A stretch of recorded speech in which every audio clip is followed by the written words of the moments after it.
Just over 6 weeks ago, I tested positive for COVID, and I've been umming and ahhing about putting this out as it may divide opinion, but here is my take on it. But initially, I only realised by accident I was showing symptoms because I completely lost my sense of smell, which I suppose, having 2 kids in nappies, you could see as a blessing in disguise. But after testing positive, I trained at home every day.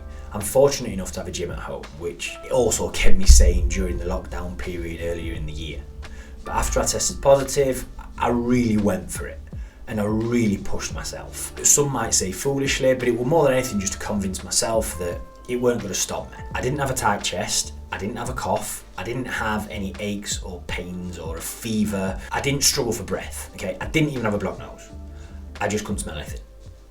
And I also didn't pass it on to my family, as my wife and kids were tested and they all came back negative. So for me, the only inconvenience that it caused was that we didn't leave the house for 14 days, which you can argue that we've also got used to that this year. Now, I may be very lucky, or it may be the fact that I look after myself. I exercise daily, I have a balanced diet, and I take vitamins and I take supplements. Or it may be just that I am one of a lot of people who naturally have a strong enough immune system to not suffer any real side effects. I'm not trying to offend or upset anyone, and if you've lost loved ones or you've suffered badly from this, my heart goes out to you. And I'm also not trying to make light of the situation. But that being said, a lot of people's lives have been stopped or affected in a much larger way. People have been stopped from working and providing for their families. Small businesses are getting closed. People are getting laid off.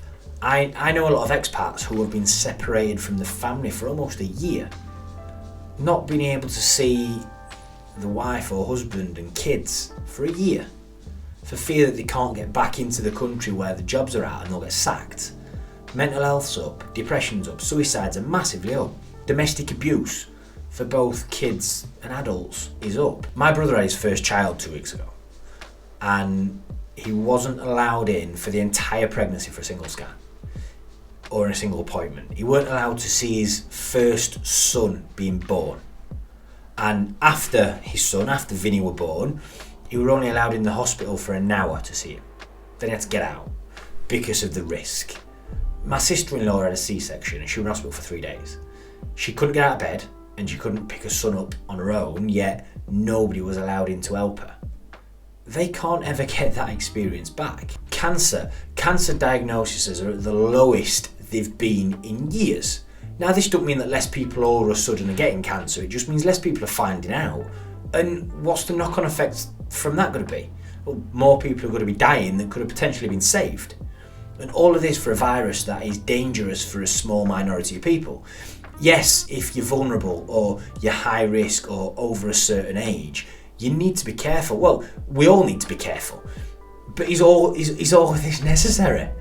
I'm not saying I'm right, and I'm not saying that you need to believe the same as me, but this is my opinion on it. And it's that we need to move forward and we need to get his lives back.